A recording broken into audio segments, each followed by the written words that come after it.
Everyone, मैं प्रिया यादव स्वागत करती हूँ आप सभी का आपके अपने YouTube channel GK boost your brain पर। साथियों, आज हम यहाँ पर इंग्लिश के 15 नंबर का जो पोर्शन है पेडागोजी का, उसके मोस्ट इम्पॉर्टेंट टॉपिक्स को यहाँ पर डिस्कस करेंगे। फॉर एग्जाम्पल, आपका लैंग्वेज एक्विजिशन क्या है, लैंग्वेज लर्निंग क्या है, लैंग्वेज डेवलपमेंट क्या है, थ्योरीज क्या है, नॉम चॉम्स्की ने क्या कहा, क्रेशन ने क्या कहा, पियाजे ने क्या कहा, प्लस लैंग्वेज स्किल्स जो आपकी हैं कि लिसनिंग क्या है, रीडिंग क्या है, स्पीकिंग क्या है, प्लस जो लैंग्वेज लेवल्स हैं, फोनीम क्या है, मॉर्फीम क्या है, सिंटेक्स क्या है, इन सभी को डिटेल में देखेंगे क्योंकि यहाँ से हर एक टॉपिक से आपके 2 से 3 नंबर के क्वेश्चन बनते हैं। तो 70 to 80% ये पोर्शन आपका इंग्लिश को कवर करता है। प्लस जो प्रीवियस ईयर क्वेश्चन है उन्हें भी साथ साथ में टॉपिक के डिस्कस करते जाएंगे। चलिए सेशन स्टार्ट करते हैं। अब देखिएगा, सबसे पहले हमें जानना जरूरी है कि लैंग्वेज क्या है। तो भाषा, language is a medium of communication through which one can express their ideas, feelings, thoughts and messages. तो आपकी लैंग्वेज या भाषा क्या है? वो साधन जिसके द्वारा कोई व्यक्ति अपने विचारों को, अपनी फीलिंग्स को किसी अन्य व्यक्ति के साथ में साझा करता है, किसी अन्य व्यक्ति के साथ में शेयर करता है, उसे क्या बोलते हैं? भाषा। तो भाषा ही एकमात्र साधन है जिसे हम किसी अन्य व्यक्ति के साथ में अपने विचारों को बताते हैं। अब देखिएगा, यहाँ से आगे जो क्वेश्चन बनता है मेन, सीटेट में कई बार पूछा गया है, लैंग्वेज इज ए, फिर आपको बताना पड़ेगा it is a systematic arrangement of symbols. याद रखिएगा कि लैंग्वेज एक सिस्टमेटिक स्ट्रक्चर है। सिंबल्स तो होते हैं ABCD, लेकिन ये एक परफेक्ट फॉर्म में होते हैं, मीनिंगफुल वर्ड्स लगे होते हैं। तो ये जो आपका सिस्टमेटिक स्ट्रक्चर होता है, ये क्या होता है? लैंग्वेज। ध्यान रखिएगा। अब देखिएगा, लैंग्वेज के बारे में और पॉइंट्स हैं जो कि NCF ने क्या कहा है इंग्लिश लैंग्वेज के बारे में, खासकर कि NCF ने इंग्लिश को कहाँ पर रखा है। अकॉर्डिंग टू द ऑब्जर्वेशन की हिंदी होती अवलोकन, English is A second language. तो NCF ने बताया है कि इंग्लिश क्या है? सेकेंड लैंग्वेज है। तो फर्स्ट लैंग्वेज हमारे यहाँ पर क्या है? तो फर्स्ट लैंग्वेज जो है वो है हिंदी। हिंदी हमारी इंडिया की वैसे भी नेटिव लैंग्वेज है, मातृभाषा है। तो इंग्लिश को हम सेकेंड लैंग्वेज के रूप में देखते हैं, फॉरेन लैंग्वेज के रूप में भी देखते हैं क्योंकि ये बाहर से आई है।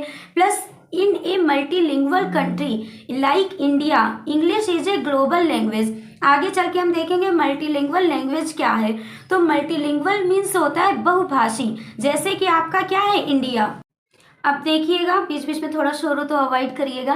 देखिएगा, इन मल्टीलिंगुअल तो बहुभाषी, जैसे कि इंडिया में क्या अलग अलग जगह पर अलग अलग भाषाएं बोली जाती हैं। तो उस हिसाब से ऐसे कंट्रीज में इंग्लिश क्या है? ग्लोबल लैंग्वेज है, पूरी वैश्विक लैंग्वेज है। तो आप लोग ध्यान रखिएगा, जहाँ पर सेकेंड लैंग्वेज बोला जाए, फॉरेन लैंग्वेज बोला जाए, ग्लोबल लैंग्वेज बोला जाए, वहाँ पर इंग्लिश का ये ऑप्शंस सही होंगे, कंफ्यूज मत होइएगा। अब देखिएगा, एज पर इंडियन कॉन्स्टिट्यूशन में इंग्लिश को क्या माना गया है?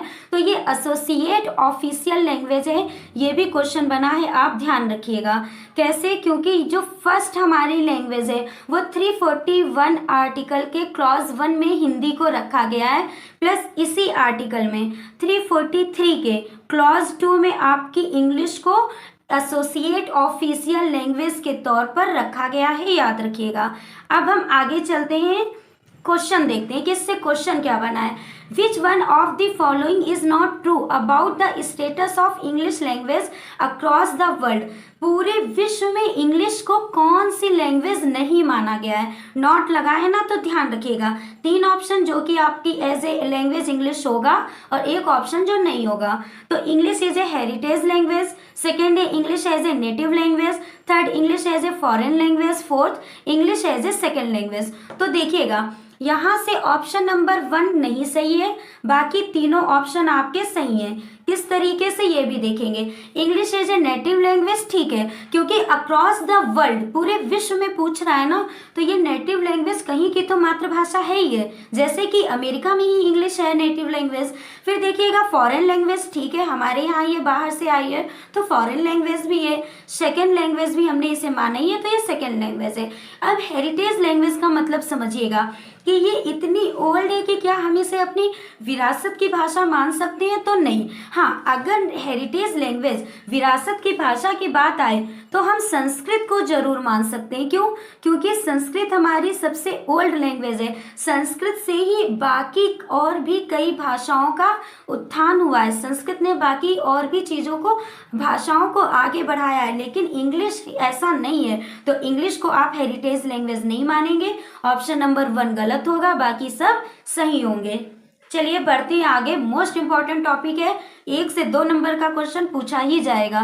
तो लैंग्वेज हम 2 वेज में एक्वायर करते हैं, एक एक्विजिशन, दूसरा लर्निंग। एक्विजिशन का मतलब होता है भाषा अर्जन, लर्निंग होता है भाषा अधिगम।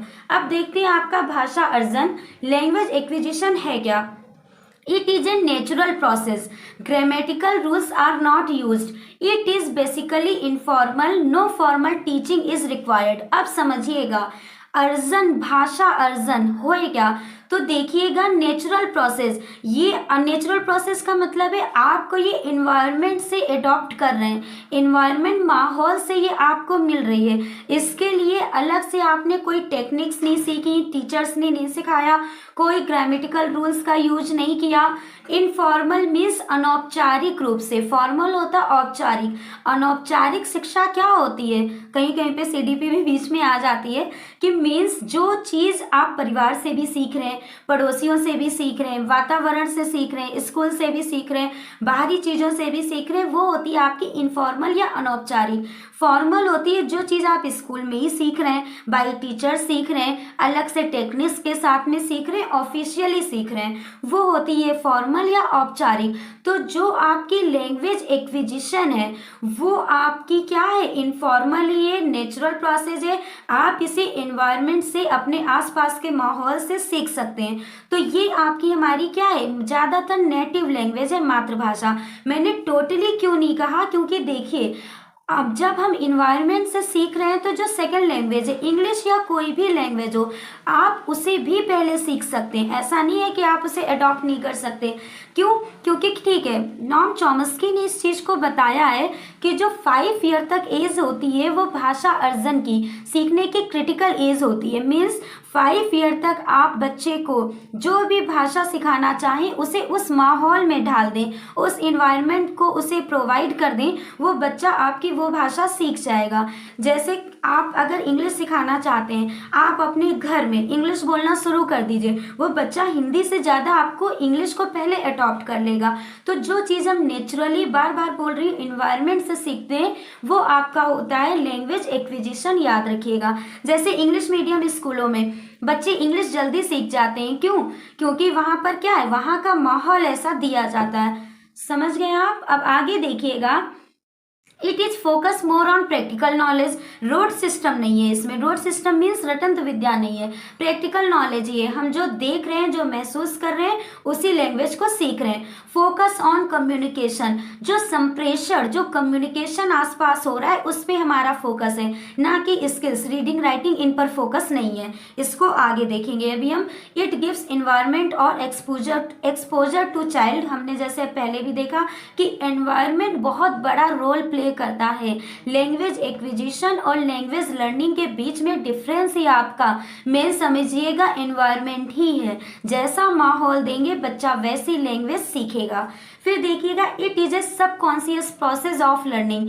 सबकॉन्शियस मीन्स अर्धचेतन। सिगमंड फ्रायड ने जब व्यक्तित्व के बारे में बताया था तो 3 और चीजें बताई थी, ईड, ईगो, सुपर ईगो। तो यहाँ से फिर से सीडीपी है, ठीक है, लेकिन समझिएगा कि जिनको सबकॉन्शियस नहीं पता है तो इसकी हिंदी मीनिंग होती है अर्धचेतन।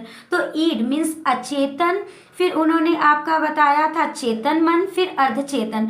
तो अचेतन मन क्या होता है या फिर कॉन्शियस माइंड क्या होता है कि कोई चीज़ हम उसको बस करने के लिए तैयार हैं, किसी भी तरीके से हो जाए वो काम हो जाए, उसको सीखने के लिए हम हमेशा तैयार रहते हैं। जो आपका ईगो होता है वो मिड वे होता है, वो बीच का रास्ता निकालता है। और जो आपका अर्धचेतन या सबकॉन्शियस माइंड होता है वो ज़्यादातर आपका मॉरलिटी पे डिपेंड होता है, नैतिक मूल्यों पर। तो मेन चीज आप यहाँ से ये चीज सीखिएगा, हम सीडीपी में नहीं जाएंगे, कि जो लैंग्वेज एक्विजिशन है वो सब कॉन्शियस प्रोसेस है, प्लस जो लैंग्वेज लर्निंग है आपका वो कॉन्शियस प्रोसेस है। इस चीज को याद रखिएगा। अब हम चलते हैं लैंग्वेज लर्निंग भाषा अधिगम पर। तो it is A learn process, ये सिखाई जाती है। ग्रामेटिकल रूल्स यहाँ पर लगते हैं। फॉर्मल टीचिंग रिक्वायर्ड होती है। आपकी सारी टेक्निक्स टीचर्स भी होंगे, वो आपको विभिन्न तरीकों से कई चीज़ें सिखाएंगे। It focus more on reading and writing, सही है, स्किल्स यहाँ पर आपकी ज़रूरत पड़ती है। It is a conscious process, मैंने बताया, याद रखिएगा कि जो लैंग्वेज लर्निंग है वो कॉन्शियस प्रोसेस है। इंपॉर्टेंट है ये वर्ड्स, याद रखिएगा। और जो आपकी लैंग्वेज एक्विजिशन है वो सबकॉन्शियस प्रोसेस है। अब आगे देखिएगा कि मेन डिफरेंस। अब एक बार ये फिर से रिवीजन है, आप रिवीजन पे देख लीजिए कि लैंग्वेज एक्विजिशन और लर्निंग है क्या।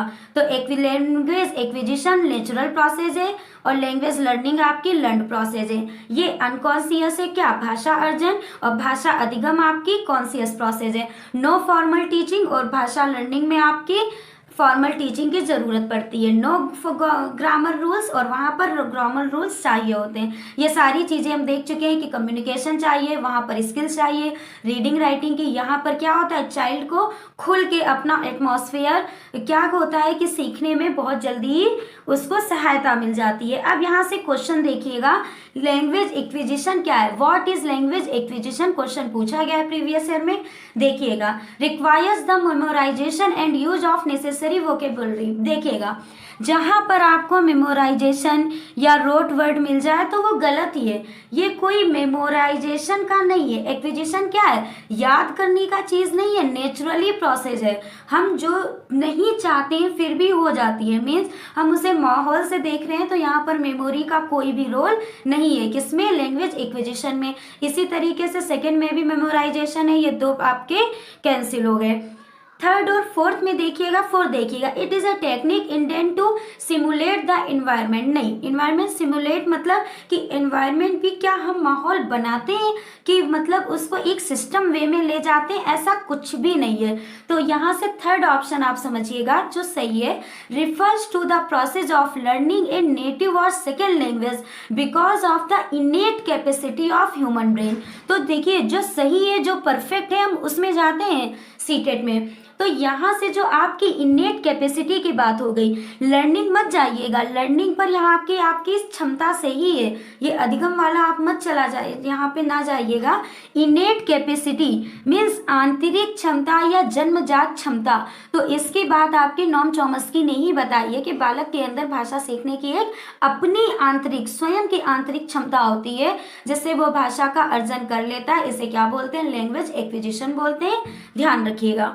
अब चलते हैं आगे, इसका क्वेश्चन देखते हैं। The most important factor which is responsible for the differentiation between language learning and language acquisition is, means language learning भाषा अर्जन और लैंग्वेज एक्विजिशन भाषा अर्जन और लैंग्वेज लर्निंग भाषा अधिगम में डिफरेंस कौन सा आपका चीज़ बताती है। तो यहाँ से देखिएगा, हम चारों ऑप्शन में फोर्थ वाले पर जाएंगे कि लैंग्वेज एनवायरनमेंट। मैंने बताया कि दोनों में आपका डिफरेंस एनवायरनमेंट ही बताता है कि जैसा माहौल दिया जाता है वैसी भाषा बच्चा सीख लेता है। अब यहाँ पे हर बार एक क्वेश्चन बन जाता है, मल्टीलिंग्विस्टिक अप्रोच या मल्टीलिंग्विज्म है क्या, ये लैंग्वेज है क्या। तो multilingualism is the use of two और मोर लैंग्वेज। तो यहाँ से आप यही समझिएगा कि एक साथ में जब हम एक से अधिक, दो या उससे भी ज़्यादा भाषाएं सीखते हैं, अध्ययन करते हैं, तो उसे क्या बोलते हैं, मल्टीलिंग्विस्टिक अप्रोच बोलते हैं। In order to promote multilingualism is classroom, one or more languages are to be integrated into the curriculum। अब यहाँ से देखिएगा, टोटल चीज़ें समझिएगा। जो मेन चीज़ें आपका क्वेश्चन बनता है, कई बार बनता है कि क्या बच्चों को हमें मल्टी लैंग्वेज स्किल्स देनी चाहिए। तो बिल्कुल बिल्कुल कि बच्चा आपकी हिंदी भी सीखे, इंग्लिश भी सीखे, और भी भाषाएं सीखे। ये चीज़ बच्चे का माइंड डेवलपमेंट करने के लिए और भी अच्छी हैं। जैसे आपका कॉग्निटिव ग्रोथ होती है, सोशल टॉलरेंस होता है, डाइवर्जेंट थिंकिंग होती है और सोशलिस्टिक अचीवमेंट होता है, याद रखिएगा। तो मल्टीलिंग्विस्टिक अप्रोच बच्चे के लिए ज़रूरी है। जहाँ पर भी आपको ये ऑप्शन में मिले, आप उसे एज ए पॉजिटिव ऑप्शन लीजिएगा। अब आगे हम चलते हैं, देखिएगा, home language is dash in a natural way, तो प्रोमोट होती है, लर्न होती है या टॉट होती है। तो यहाँ से देखिएगा होम लैंग्वेज जो है या नेटिव लैंग्वेज है वो हम क्या करते हैं, एक्वायर्ड करते हैं। यही तो है ना लैंग्वेज एक्विजिशन, अधिग्रहित करते हैं। तो यहाँ से याद रखिएगा होम लैंग्वेज को हम ऑप्शन नंबर बी एक्वायर्ड करते हैं। अब यहाँ से थोड़ा सा इंपॉर्टेंट समझिएगा, फिर हम और भी ज़्यादा main topic theories skills in पर चलेंगे, स्टेप बाय स्टेप समझिएगा। ये मैंने इतना बेसिक इसलिए लिया है ना कि आपका पूरा सा रूट एकदम क्लियर हो जाए, एक कमांड बने, तो आप चीज़ों को स्टेप बाय स्टेप सीखते हुए चलें।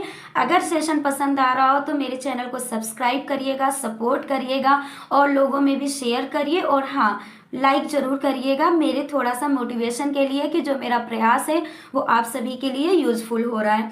फिर देखिएगा प्रिंसिपल ऑफ एक्सरसाइज, जो लैंग्वेज के प्रिंसिपल हैं वो देखिएगा प्रैक्टिस एंड ड्रिल, मीन्स किसी भी लैंग्वेज को अगर हमें सीखना है तो मोर एंड मोर उसकी प्रैक्टिस करेंगे तो वो हमें आ जाएगी। प्रिंसिपल ऑफ चाइल्ड सेंट्रल्ड लैंग्वेज, जो बच्चे को केंद्रित रख कर ही हमें लैंग्वेज क्या करनी है, वो सिखानी है। फिर देखिएगा एक्सपोजर टू लैंग्वेज, वो भाषा ऐसी सिखानी उस भाषा को कि बच्चा खुद को एक्सपोज कर सके, मीन्स ओपन कर सके। Principle of oral approach, connect with real life situation. Principle of natural order of learning, principle of imitation, principle of using multiple approaches. ये सब साथ में आपको बता दूं कि बच्चा क्या करे, रियल लाइफ से जोड़ सके। देखिए नेटिव लैंग्वेज क्यों जल्दी सीख जाते हैं ना, क्योंकि वो रियल में वो चीज़ देख रहे हैं, उसके लिए अलग से उन्हें कोई ज़्यादा चीज़ें नहीं बतानी। तो ये सारे प्रिंसिपल जो हैं, मल्टीपल अप्रोचेज कि बच्चे को देखिए वैसे भी कि वो पढ़ते हैं कि बच्चे का हमें क्या करना है, एक दिशा में नहीं ले जाना, उसका टोटल डेवलपमेंट, चहुमुखी विकास करना है। तो मल्टीपल अप्रोचेज, मल्टीलिंग्विस्ट लैंग्वेज अप्रोचेज, ये सब आपके मीनिंगफुल पॉजिटिव टैग वर्ड्स हैं, इन्हें ध्यान रखिएगा। अब चलते हैं हमारे क्वेश्चन की ओर, इससे जुड़ा एक क्वेश्चन देखते हैं। In English class, the teacher engages learners in various fun activities such as storytelling, role play, etc. Which method of language teaching she is trying to follow? तो एक टीचर क्या है, वो क्लास में बच्चों को फन एक्टिविटीज़ में होता है ना कि बच्चों को खेल खेल में सिखाएं, स्टोरी बता रही है, रोल प्ले मतलब कोई एक ड्रामा है, एक चीज़ का किसी का रोल दे दिया, वो प्ले करवा रही है। तो ये आपकी जो टीचिंग टेक्निक है, इससे टीचर बच्चे को क्या चीज़, कौन सी टेक्निक बता रही है, क्या चीज़ बच्चे को दे रही है, कंफ्यूज मत होइएगा। हैबिट फॉर्मेशन नहीं है, सिलेक्शन एंड ग्रेडेशन नहीं है, कोई ग्रेड नहीं कर रही है बच्चों को, मोटिवेशन नहीं, इमिटिएशन। अब देखिएगा जो चारों में आपका सही होगा ऑप्शन नंबर 3 मोटिवेशन। मोटिवेशन कैसे, उसे अभिप्रेरणा दे रही है, अभिप्रेरित कर कैसे रही है। मोटिवेशन और इंटरेस्ट, अभिप्रेरणा और रुचि एक दूसरे से ही संबंधित है। तो वो बच्चों को जब स्टोरी बता रही है ना, रोल प्ले करवा रही है, तो मोटिवेट कर रही है किसके लिए, इंग्लिश लैंग्वेज सीखने के लिए, कि बच्चे मोटिवेट हो, बच्चे इंटरेस्ट हो और वो खेल खेल में इस लैंग्वेज को सीख जाए। यहाँ पर टीचर का जो मेन मोटो है वो यही है, याद रखिएगा इस क्वेश्चन में। ऐसे क्वेश्चन आए तो आपको देखिए परफेक्ट जो आपका ऑप्शन हो उसकी ओर जाना है। मोस्ट इंपॉर्टेंट टॉपिक पर अब हम आ गए हैं आज के, कि लैंग्वेज डेवलपमेंट क्या है, स्किल्स क्या है, थ्योरीज क्या है, इन्हें देखेंगे।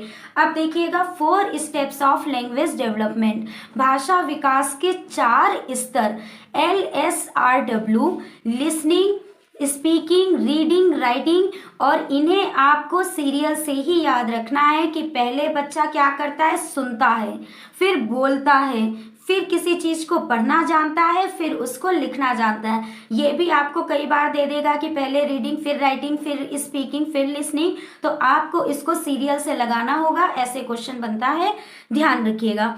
अब हम देखेंगे लिसनिंग क्या है, रिकॉग्निशन ऑफ साउंड, मीन्स ध्वनि की पहचान करना, साउंड को पहचानना क्या हुई, लिसनिंग मीन्स सुनना। Speaking, production of sound, sound को प्रोडक्ट करना, उसका क्या करना, उसे उत्पादित करना, क्या कहलाता है, स्पीकिंग। इनको डिटेल में भी आगे देखेंगे। रीडिंग, डेवलप्ड टू रीड, अपने अंदर हमें क्या करना, अधिगम क्षमता या फिर पठन क्षमता को विकास करना, बढ़ाना। तो ये आपकी आती है 3 to 4 ईयर्स में। अब देखिएगा जो लिसनिंग है, बच्चा वो सुनना मान के चलिए जन्म से ही उसमें हो जाता है कि हाँ वो सुनता है कि हाँ अब किसने मुझे तेज बोला, किसने क्या कर रहा है, वो ऐसे समझने लगता है। उसके बाद स्पीकिंग, बोलना भी शुरू ही कर देता, पा बा ऐसे करके। तो वो भी आपका 6 मंथ से ऐसे शुरू कर देता है। लेकिन रीडिंग, पढ़ने का टाइम जो आते आते 3 to 4 ईयर हो जाते हैं। और राइटिंग, लिखना वो एबव 4 ईयर से सीखता है। Starts in pre school life. अब प्री स्कूल लाइफ आपकी फैमिली भी हो सकती है प्लस स्कूल भी हो सकता है, जहाँ से भी वो लिखना पहले सीखे। अब यहाँ से कई बार क्वेश्चन बनता है कि कौन सी आपकी रिसेप्टिव स्किल्स हैं या रिप्रोडक्टिव स्किल्स हैं या पैसिव स्किल्स हैं। ये मोस्ट इंपॉर्टेंट है, बार बार बनता है। तो देखिएगा, रिसेप्टिव स्किल्स या रिप्रोडक्टिव स्किल्स या पैसिव स्किल्स, तो ये होती क्या है कि अधिग्रहित क्षमताएं हमारी। तो ये है लिसनिंग और रीडिंग। जैसे कोई चीज़ हम सुन रहे हैं ना, तो क्या कर रहे हैं, ग्रहण कर रहे हैं। जैसे आप मुझे इस टाइम पे सुन रहे हैं, तो सुन रहे हैं तो मेरी बातों को क्या कर रहे हैं, ग्रहण ही तो कर रहे हैं। और फिर आप जब रीडिंग करते हैं, किसी चीज़ को पढ़ते हैं, तब भी उसे क्या कर रहे हैं, ग्रहण कर रहे हैं। तो ऐसी आपकी स्किल्स जो रीडिंग है और लिसनिंग है, वो रिसेप्टिव स्किल्स या रिप्रोडक्टिव स्किल्स या पैसिव स्किल्स होती हैं। फिर याद रखिएगा, प्रोडक्टिव स्किल्स, क्रिएटिव स्किल्स या एक्टिव स्किल्स कौन सी होती हैं, तो वो होती है स्पीकिंग और राइटिंग। यहाँ से आप प्रोडक्टिव हो रहे हैं, मीन्स जो आपने ग्रहण किया है, पहले तो आपने ग्रहण किया, अब उसको आप एक्सपोज कैसे कर रहे हैं, तो वो आपकी होती एक्टिव स्किल्स। क्रिएटिव स्किल्स इसलिए बोलते हैं कि स्पीकिंग, स्पीकिंग क्या है कि अपनी बात को दूसरे तक पहुंचाना, उसे समझाना, ये भी हमारा एक क्या है, क्रिएटिव स्किल्स है, क्रिएशन है। राइटिंग, जब आप कोई चीज़ लिखते हैं तो अपने विचारों को क्या करते हैं, एक्सपोज करते हैं, कितना अच्छे से और उनको समझा सकते हैं, उन विचारों से क्या मैसेज दे सकते हैं। तो ये स्किल्स आपकी प्रोडक्टिव स्किल्स होती हैं, याद रखिएगा। अब हम चलते हैं स्टेजेस ऑफ लैंग्वेज डेवलपमेंट। ये जो आप देख रहे हैं यहाँ पर, कई बार इससे भी क्वेश्चन बने, कुकिंग क्या है, क्राइंग किस स्टेज में करता है, बबलिंग किस स्टेज में करता है, किस पीरियड में होती है, याद रखिएगा, बहुत इंपॉर्टेंट है। तो देखिएगा, क्राइंग, क्राइंग तो आपकी बर्थ से बच्चा पैदा होता है तभी रोता है, तो याद रखिएगा। कम्युनिकेशन स्टार्ट्स, अब क्राइंग का मतलब क्या है, कम्युनिकेशन, उसका स्टार्ट है, वो रो रहा है तो वो आपका सोशली, समाज में कम्युनिकेट कर रहा है। कुकिंग, कूकना, तो ये आपका 6 वीक्स, 6 हफ्तों में शुरू होता है। लैंग्वेज स्टार्ट्स, तो कुकिंग में क्या होता है ना कि कू कू कू कू कू, मतलब इस हंसता है, आप हंसने से भी समझ लीजिए, तो क्या होता है, बच्चे की कुकिंग होती है। फिर होती है बबलिंग, ये 6 महीने में आपकी शुरू हो जाती है। एकोलिया स्पीच, जैसे चाचा मामा, जैसे बोलता है नहीं बच्चा, चा चा बा मा ऐसे करके, मतलब बबलिंग करता है। तो ये स्टेज जो होती है वो 6 मंथ्स में होती है। फिर देखिएगा 1 से लेके 2 ईयर्स तक या 12 से 18 मंथ में child starts using one word called holophrase, this word is noun. तो इस मीन्स को समझिएगा, 1 से 2 साल में जब पहुंचता है तो 1 वर्ड बोलना शुरू कर देता है, जैसे होलो फ्रेज बोलते हैं। कैसे, जैसे 1 वर्ड में वो बोल देगा, पानी को बच्चे क्या बोलते हैं, मम मम मम। उसकी लैंग्वेज पूरी है, मुझे पानी दो या मुझे मम दो, लेकिन नहीं बोलता खाना खाना ऐसे करके। तो मतलब उसकी लैंग्वेज पूरी है कि मुझे खाना दो, लेकिन वो अपनी भाषा को, अपनी वाक्य को 1 वर्ड में बताने लगता है 1 से 2 साल में। अब देखिएगा अराउंड 2 ईयर्स या 18 से 24 महीने, तो इसमें बच्चा क्या होता है, starts using 2 words called telegraphic speech. कई बार ये टेलीग्राफिक स्पीच पूछी गई है, तो याद रखिएगा 18 से 24 महीने, 18 महीने क्या, 1.5 से 2 साल के बीच में टेलीग्राफिक स्पीच बच्चे में यूज हो जाती है। जैसे वो 2 से 3 वर्ड अपने सेंटेंस को कंप्लीट करने लगता है, जैसे मम्मा मुझे खाना दो, इस तरीके से वो बोलने लगता है, तो इसे क्या बोलते हैं, टेलीग्राफिक स्पीच बोलते हैं। अब देखिएगा टेलीग्राफिक स्पीच में first word noun pronoun and second word verb होता है। तो जैसे फर्स्ट वर्ड कोई भी नाउन हो गया, फिर सेकेंड मुझे ये चीज़ दो, इस तरीके से आप समझिएगा। 2 से 6 साल में early childhood period, pre school year start हो जाता है, कब, आपका 2 से 6 साल में। फिर देखिएगा around the age of 20 years, child mastered in language development. 20 साल तक पहुँचते पहुँचते बच्चा जितनी भाषा का उसका विकास होना होता है, जो भी लैंग्वेज डेवलपमेंट होती है वो उसकी पूर्ण विकसित हो जाती है। लेकिन एक चीज़ आप ज़रूर याद रखिएगा, नॉम चॉम्स्की ने भी बताया और भी फिलोसफर ने बताया कि क्रिटिकल एज जो लैंग्वेज सीखने की है, एडॉप्ट करने की है, वो 5 इयर्स तक है। उसमें जो बच्चा भाषा सीखता है वो अंत स्टेज की अपेक्षा बहुत ही जल्दी सीख जाता है। अब हम आते हैं मेन जो हमारा है यहाँ से देखिएगा, अब हम फिर से अपने इम्पोर्टेंट टॉपिक पे एक बार आ गए हैं कि थ्योरीज ऑफ लैंग्वेज डेवलपमेंट।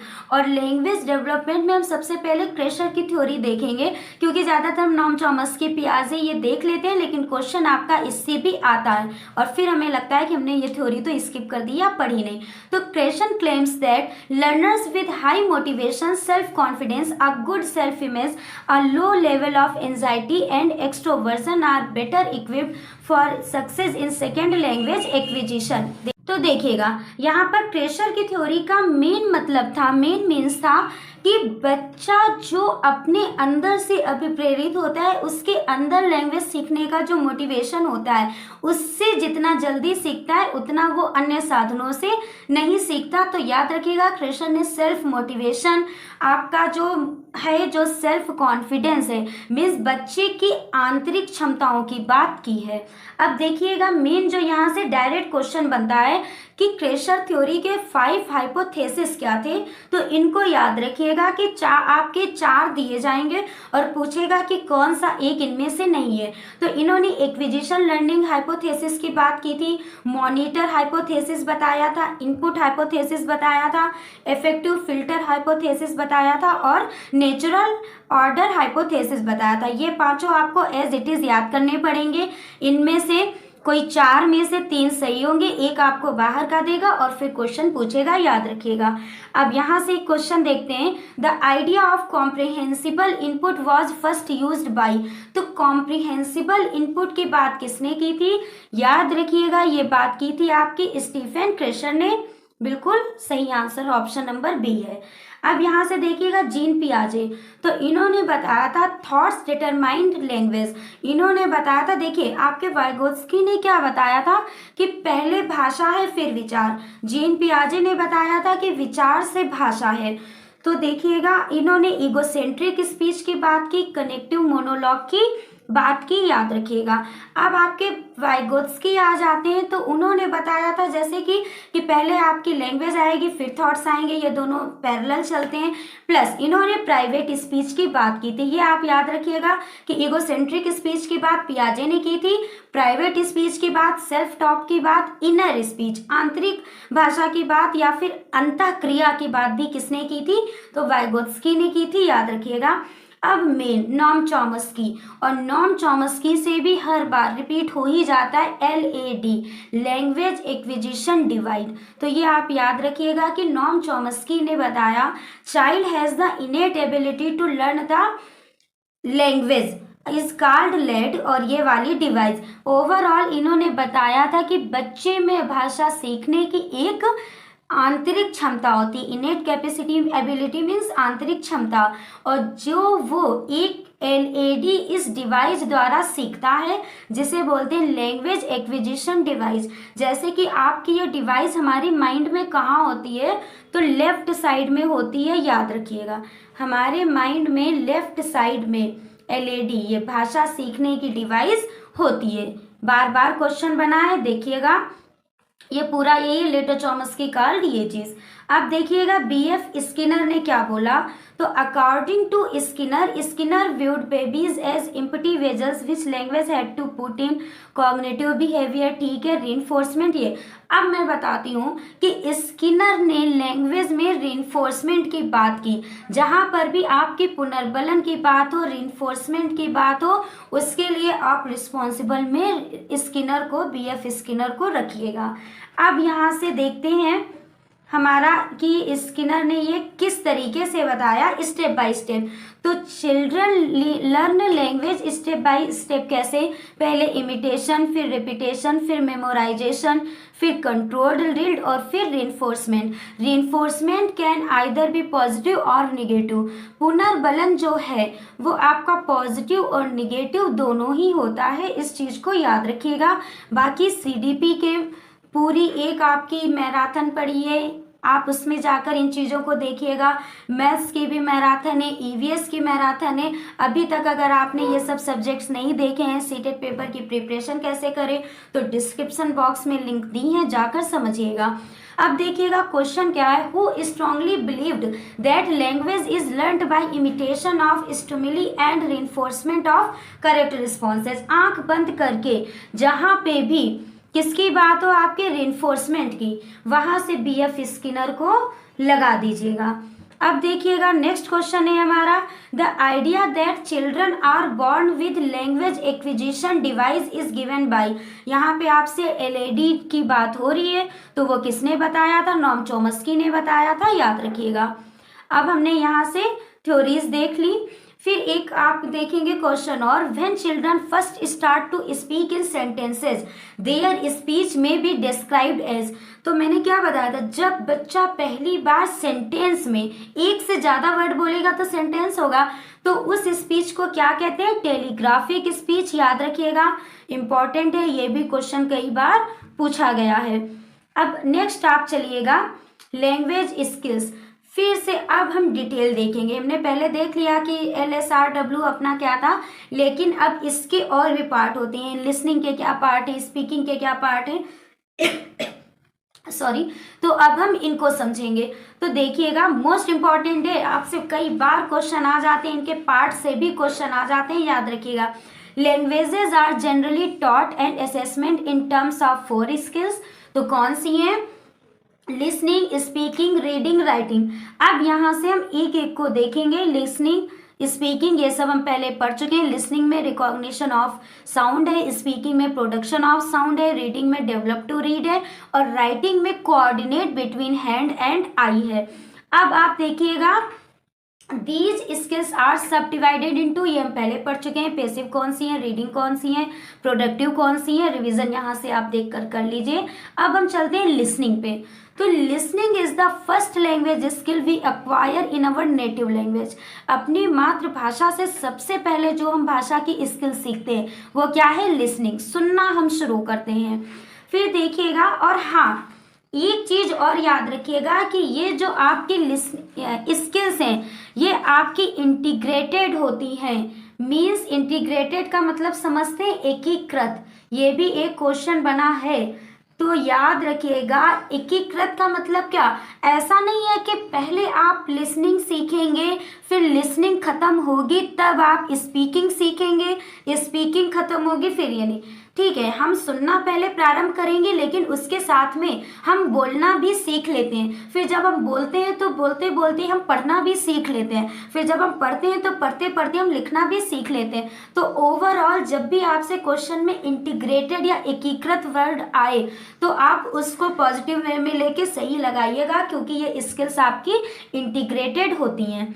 अब देखिएगा listening is a passive skill, ये भी हम पढ़ चुके हैं। Listening skills could be enhanced by focusing on making the student listening particular language, developing their skills of imagination and expression। तो ठीक है, अब हम देखते हैं types of skills. Listening, types of listening, listening के टाइप क्या है, एक्सटेंसिव और क्या है आपका इंटेंसिव। कई बार क्वेश्चन इससे बना है, आप ध्यान दीजिएगा। एक्सटेंसिव लिसनिंग क्या है, it is meant for pleasure, listening material is lengthy, you only need to listen first 5 minutes but feel free to listen to whole lecture. जबकि आपकी जो क्या होगी, लिसन टू थ्योरी लिसे और रेडियो सॉन्ग्स एक्सेट्रा। अब देखिएगा एक्सटेंसिव लिसनिंग क्या होती है, हम अपने प्लेजर के लिए, अपने उत्साह के लिए, उत्सुकता के लिए पढ़ते हैं। जैसे आप कोई कॉमिक बुक पढ़ रहे हैं, आप कोई स्टोरी बुक पढ़ रहे हैं, तो उसमें ये नहीं है ना आपका, जैसे कि आपसे स्पेसिफिक नॉलेज नहीं ले रहा है। आप याद रखिएगा, आप डिटेल में सब कुछ पढ़ डालते हैं, लेकिन आपसे कोई स्पेसिफिक नॉलेज नहीं है, तो वो आपकी एक्सटेंसिव लिसनिंग नहीं होगी। जैसे आपने स्टोरी पढ़ी, ठीक है, आपको उसका बस बहुत ज़्यादा याद रहेगा तो टाइटल, फिर बीच बीच में जो मिड क्वेश्चन, क्रॉस क्वेश्चन निकलते हैं, वो एक्सटेंसिव लिसनिंग में नहीं होते। अब जो आपकी इंटेंसिव लिसनिंग है, तो learners listen carefully, listening material is short and the end of activity learner is expected to complete a task announcement. फिर देखिएगा, अब मेन समझिएगा, एक्सटेंसिव हमने देख ली, इंटेंसिव क्या है कि आपको उसको केयरफुली सुनना है। जैसे अभी मैं पढ़ा रही हूँ, उसके बाद मैं आपसे पूछ लूँ, अच्छा बताइए कि लैंग्वेज डेवलपमेंट थ्योरी में स्किनर ने क्या कहा, तो इस चीज़ पे आपका ध्यान गया ना कि हाँ मुझे केयरफुली सुनना है। तो जिस चीज़ को आपको स्पेसिफिक चीज़ बतानी हो, स्पेसिफिक और डिटेल नॉलेज दो में ध्यान रखिएगा। जब आपसे डिटेल नॉलेज पूछी जाए, अच्छा स्टोरी बताओ, इस स्टोरी में क्या हुआ, आप बता देंगे हाँ एक राजा था या फिर वो वहाँ पे गया, महल था, तो लास्ट में ये हुआ, ऐसे ये मोटो निकल आया, वो आपकी डिटेल लॉन्ग थ्योरी चली गई एक्सटेंसिव लिसनिंग में। लेकिन इंटेंसिव लिसनिंग में आपसे स्पेसिफिक कोई चीज़ पूछ रही है, अच्छा तो उस राजा ने पर्टिकुलर उससे उस टाइम पे क्या कहा, तो आपको केयरफुली वो चीज़ समझनी है, वो आपकी ये इंटेंसिव लिसनिंग। उम्मीद करती हूँ आपको समझ में आ गया होगा।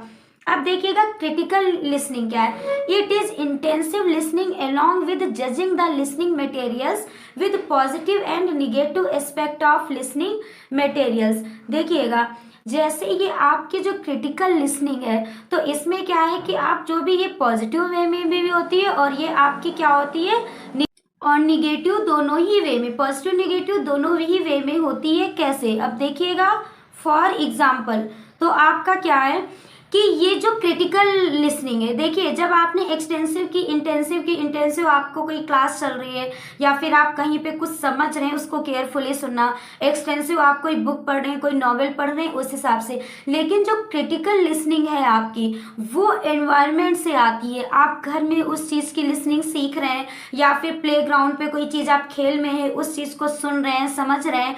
इस तरीके से आपकी जो इन्वायरमेंट से आप हर जगह से जो लिसनिंग सीख लेते हैं, वो आपकी होती है क्रिटिकल लिसनिंग, याद रखिएगा। अब देखिएगा यहाँ से चलते हैं हम स्पीकिंग पे। तो speaking is the second language skill, it is known as productive skill as it require us to use our vocal tract. तो स्पीकिंग क्या है आपकी सेकेंड नंबर पे आती है, तो सेकेंड स्पीकिंग है आपकी ये स्किल। और फिर देखिएगा प्रोडक्टिव है, तो हम पहले ही इसको पढ़ चुके हैं। फिर यहाँ से समझिएगा students has to give more opportunities to speak, हमें बच्चों को अपनी बातों को सामने रखने का, कहने का, उनके विचारों को एक्सप्रेस करने का क्या करना चाहिए, अवसर, अपॉर्चुनिटीज देनी चाहिए। फिर देखिएगा सब स्किल्स ऑफ स्पीकिंग।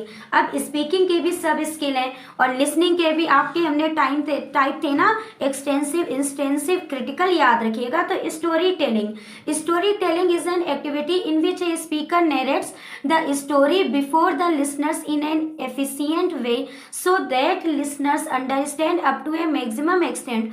तो स्पीकिंग में क्या है कि हम बोलकर जो भी बात समझानी है वो स्टोरी, कहानी के रूप में बच्चे को समझा सकते हैं, जिससे उसका स्ट्रेंथ बढ़ेगी, उसकी क्या होगी, रुचि बढ़ेगी और वो मोटिवेट होगा। रोल प्ले, हमने कोई ड्रामा किया, बच्चे को रोल प्ले करके दिखाया, उससे करवाया, इस तरीके से मिमिक्री करवाई, डायलॉग बुलवाए, उसको ऐसे समझा सकते हैं। Speech and conversation, the formal speech is one of the most popular form of standard oral communication. हम बच्चे को स्पीच देकर, स्पीच के तौर पे उसे कोई चीज़ सिखा रहे हैं, उसका जो कम्युनिकेशन लेवल है वो उसे ओरली बता रहे हैं। अब देखिए यहाँ से हम क्वेश्चन देखेंगे, role play is an activity for promoting. तो देखिएगा क्वेश्चन बोल रहा है role play is an activity for promoting. Role play क्या प्रोमोट करता है, कौन सी एक्टिविटी को?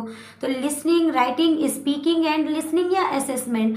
वैसे तो रोल प्ले में चारों एक्टिविटी हमारी आ जाती हैं, बच्चा सुनता भी है, लिखना भी सीखता है, बोलता भी है, but according to this question जो परफेक्ट ऑप्शन होगा वो ऑप्शन नंबर 3 आपका जाएगा स्पीकिंग एंड लिसनिंग के साथ में, कि जब बच्चे से हम रोल प्ले करवाते हैं तो वो बोलना भी सीखता है और प्लस सुनना भी वहाँ से सीखता है। चलिए अगले क्वेश्चन की ओर चलते हैं। टॉपिक है हमारा रीडिंग। तो reading is third language skill. It is receptive या passive skill as requires us to use our eye and our brain to comprehend. हम पहले भी पढ़ चुके हैं, तो ये क्या है, हमारी पैसिव स्किल है रीडिंग और थर्ड नंबर की स्किल है। अब जो मेन देखिए आता है ये एनसीएफ का है, ये आपका जो पॉइंट है बहुत इंपॉर्टेंट पॉइंट है, एनसीएफ में बताया गया, याद रखिएगा। Young learners when reading infer the meaning of new words from the context and read the comprehension. तो जो यंग लर्नर्स हैं, अब जो आप मीनिंग पढ़िए वो कंटेक्स्ट में पढ़िए, किसी चीज़ के, किसी वाक्य के, उसके संदर्भ में पढ़िए, तो ये रीडिंग हमारे लिए ज़्यादातर यूजफुल रहती है। ऐसा कौन बोल रहा है? ऐसा हमारा एनसीएफ हमें बता रहा है। अब टाइप्स ऑफ रीडिंग देखिएगा, लाउड रीडिंग, फिर होती है हमारी साइलेंट रीडिंग। तो लाउड रीडिंग मीन्स बच्चे को हमें तेज तेज बुलवाना कब सिखाना है या तेज से वो कब बोलना सीखता है, तो ये प्री स्टेज में। क्यों हम उसे जोर जोर से बुलवा के पढ़वाते हैं, जो रीडिंग है उससे क्यों बोलते हैं बेटा लाउड रीडिंग करो? क्योंकि जब बच्चा प्री स्टेज में होता है ना, तो उसका ध्यान बहुत भटकता है, इतना जैसे कभी इधर देख रहा कभी उधर देख रहा। तो जब लाउड रीडिंग करेगा तो उसका जो ध्यान है वो बना रहेगा, इंटरेस्ट भी बना रहेगा। तो इसमें मेन आपका पॉइंट यही है, याद रखिएगा कि ये आपकी प्राइमरी क्लास में, लोअर क्लासेस में होती है। कौन सी? Loud reading.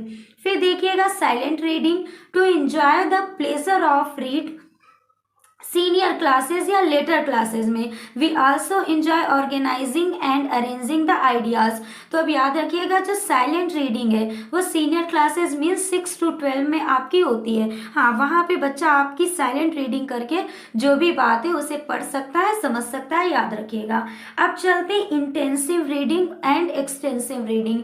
बहुत बार क्वेश्चन आता है, सीधे सीधे लाइन आ जाएगी आपकी, कौन सी? ये वाला, बिल्कुल यही के क्वेश्चन है, समझिएगा कि it is detailed and careful reading. बस जहाँ पे केयरफुल रीडिंग है वहाँ पे आप इंटेंसिव रीडिंग को लगा देंगे। कैसे?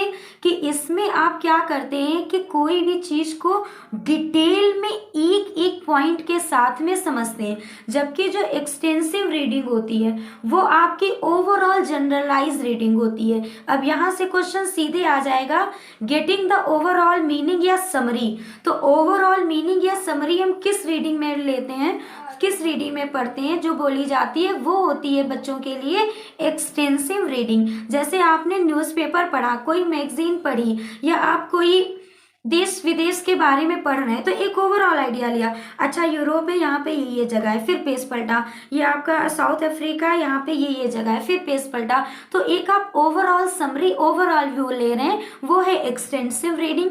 जिसमें आप डीप नॉलेज ले रहे हैं, केयरफुली तरीके से पढ़ रहे हैं, वो है आपकी इंटेंसिव रीडिंग।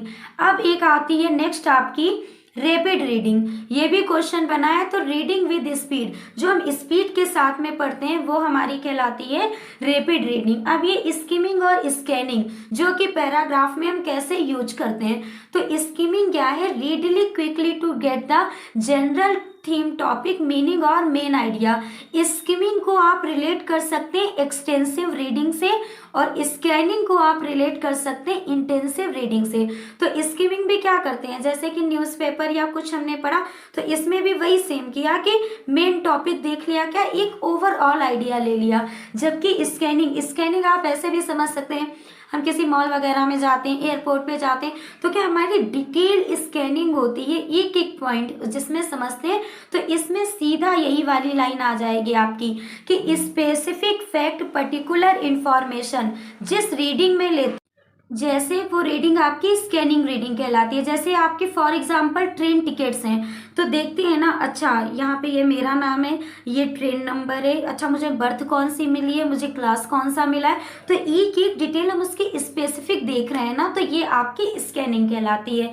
अब आपकी लास्ट स्किल चलते हैं, जो लैंग्वेज स्किल है राइटिंग फोर्थ। तो writing is the fourth language skill. It is a productive and active, जो आपकी प्रोडक्टिव और एक्टिव स्किल है। It requires us to use our hand and brain to produce written symbols more complicated skills. तो देखिए क्यों बच्चा सुनना सीख जाता है, फिर बोलना सीख जाता, पढ़ना भी धीरे धीरे सीख जाता, मगर राइटिंग हम देखते हैं ना कि कितना थोड़ा सा टाइम टेकिंग है, और फिर कैसी है आपकी कॉम्प्लिकेटेड है। सबसे इसमें सिंबल सिखाते हैं, लेटर, सिंबल लेटर से भी पहले आप क्या लाइनिंग सिखाते हैं, फिर ऐसे आप लेटरल लाइनिंग सिखाते हैं। तो ओवरऑल जो राइटिंग है वो आपकी थोड़ी सी कॉम्प्लिकेटेड स्किल होती है फोर्थ नंबर की। अब देखते हैं writing can't be changed but writing skills can be. तो writing can't be changed means कि कोई भी बुक है, कोई भी नॉवेल है, वो लिख गई तो लिख गई, अब आप उसे चेंज नहीं कर सकते। लेकिन जो राइटिंग स्किल्स होती है ना, कि इस बार मैंने इस टाइप में लिखा, अब ऐसे लिखेंगे, इससे आप according to time, according to your interest change कर सकते हैं। फिर देखिएगा note taking and note making, most important है, एक नंबर का क्वेश्चन यहाँ से बन ही जाता है। तो नोट टेकिंग में क्या है कि you take notes in lectures और seminars, writing down what other people are saying for future reference. सीधी सी बात समझिएगा, नोट टेकिंग वो है जो आपने किसी दूसरे का कहा सुना और फिर इसे नोट डाउन किया, उसे लिखा, वो क्या है, नोट टेकिंग है। बट नोट मेकिंग क्या होता है कि आपने कोई बुक पढ़ी, कोई मैगजीन पढ़ी, फिर उसको पढ़ने के बाद आपने जो अपनी आइडियाज़ लिखे, एक क्रिएशन अपना दिखाया, एक क्रिएटिव एक्टिविटी की, अपने आइडियाज़ को डिटेल्ड में अपने हिसाब से व्यक्त किया, लिखा, वो आपकी होती है नोट मेकिंग। नोट टेकिंग जो आपने दूसरे का कहा सुना वो लिखा, और नोट मेकिंग जो आपने खुद के विचार, कोई चीज पढ़ी उससे प्रेरित होकर अपने विचार लिखे, वो नोट मेकिंग है। अब जब भी बात आए कि दोनों में परफेक्ट क्या होती है एक स्टूडेंट के लिए, तो नोट मेकिंग, क्योंकि ये स्टूडेंट में क्या है, सृजनात्मकता का गुण विकसित कर रही है ना, कि स्टूडेंट कुछ नया सोच पा रहा है फिर उसे उतार रहा है। अब देखिएगा making notes helps to think and understand subject. फिर अब नेक्स्ट हम चलेंगे क्वेश्चन की ओर। Students need to brainstorm their ideas, organise them, draft, edit and revise their work is a process which reflects. तो यहाँ से देखिएगा ये सारी चीज़ें जो हमें मिल जाएंगी, परफेक्ट ऑप्शन आप जाएंगे राइटिंग स्किल के साथ में, कि जब हम राइटिंग स्किल करते हैं तो हमारे जो भी अपने अंदर के विचार, आइडियाज़ होते हैं, उनको हम बिल्कुल डिटेल में परफेक्टली व्यक्त कर सकते हैं, बता सकते हैं। अब चलते हैं नेक्स्ट टॉपिक की और आज के सेशन का ये हमारा लास्ट टॉपिक है, लेवल्स ऑफ लैंग्वेज। कई बार क्वेश्चन इससे बने पूछे गए हैं, एक एक दो दो नंबर में, याद रखिएगा क्या, फोनीम क्या है, मॉर्फीम क्या है, सिंटेक्स क्या है। तो ये 5 हम देखते हैं कि फोनेटिक्स या फोनोलॉजी। अब फोनोलॉजी क्या है, इसमें ऑल साउंड या सिस्टम साउंड प्लस फोनीम के बारे में जिसमें पढ़ते हैं वो क्या कहलाती है, phonology. Phonology is a systematic study of sound system of a language. Phoneme is the smallest unit of sound system. तो फोनीम क्या है, जिसे हम क्या बोलते हैं, स्वनिम या ध्वनिम, याद रखिएगा, स्वनिम और या फिर ध्वनिम। तो फोमीन को बोलते हैं, ये साउंड की स्मॉलेस्ट यूनिट है, ध्वनि की सबसे छोटी इकाई क्या है, फोनीम, याद रखिएगा। उसके बाद चलते हैं हम मोर्फोलॉजी, फॉर्म्स एंड वर्ड्स। तो मोर्फोलॉजी में फॉर्म्स क्या, वर्ड हम फॉर्म करते हैं, और प्लस फोमीन की जो स्टडी करते हैं वो करते हैं मोर्फोलॉजी में। अब फोमीन हमारे होते क्या हैं, स्मॉलेस्ट यूनिट ऑफ लैंग्वेज, तो जो भाषा की सबसे छोटी इकाई है, या फिर मीनिंगफुल सबसे छोटी इकाई, दोनों, एक बोलेगा मीनिंगफुल सबसे छोटी इकाई, दूसरी भाषा की सबसे छोटी इकाई, स्मॉलेस्ट यूनिट ऑफ लैंग्वेज, वो मॉर्फीन है। स्मॉलेस्ट यूनिट ऑफ साउंड वो आपका क्या है, फोनीम है, याद रखिएगा। उसके बाद हम चलते हैं सिंटेक्स पर, क्लॉज एंड सेंटेंस। तो सिंटेक्स हमारा होता है, यहाँ से आप देखिएगा सीमेंट, ये तो सीमेंटिक है, फिर आप है सिंटेक्स में क्लॉज एंड सेंटेंस। तो एक जो होता है स्ट्रक्चर जिसमें विद रूल्स हो, वो स्ट्रक्चर जब हम बनाने लगते हैं उसे बोलते हैं सिंटेक्स। फिर सीमेंटिक्स में आपका है मीनिंगफुल ऑफ वेरियस काइंड्स। यहाँ से देखिएगा, semantics is the study of the meaning of words, phrases and sentence. जब हम कोई भी वाक्य का मीनिंगफुल सेंटेंस बनाना सीख जाते हैं तो वो सीमेंटिक होता है। देखिएगा, आपके फोनीम में हम क्या देख रहे हैं, वो अक्षर देख रहे हैं, जैसे PH फा, CH छा, ऐसे करके पढ़ रहे हैं। फिर हम वर्ड में आते हैं, किसमें, मॉर्फीन में, मॉर्फोलॉजी में। उसके बाद हम आते हैं सिंटेक्स में, स्ट्रक्चर बनाना सीखते हैं। फिर सीमेंटिक्स में मीनिंगफुल, वो वाक्य बनाएंगे कंप्लीट जिसकी कोई मीनिंग निकले। उसके बाद लास्ट में प्रेगमेटिक्स, ये आपके आते हैं पैराग्राफ रीडिंग में। इसमें ऊपर आप एक चीज और देखिएगा, लैंग्वेज यूज, वही पैराग्राफ में।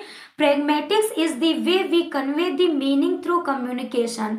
मीन्स जो चीज हम पढ़ रहे हैं उसके साथ में, दूसरों के साथ में जो मीनिंगफुल क्या कर रहे हैं, कम्युनिकेशन कन्वे कर रहे हैं, वो आपका कहलाता है प्रेगमेटिक्स। तो दो साथियों, यहाँ पर यह सेशन हमने आज का कंप्लीट किया। आशा करती हूँ आप सभी को पसंद आया होगा। प्लीज़ लाइक करें, सब्सक्राइब करें, शेयर करें। मिलते हैं आप सभी से नेक्स्ट वीडियो में। Most important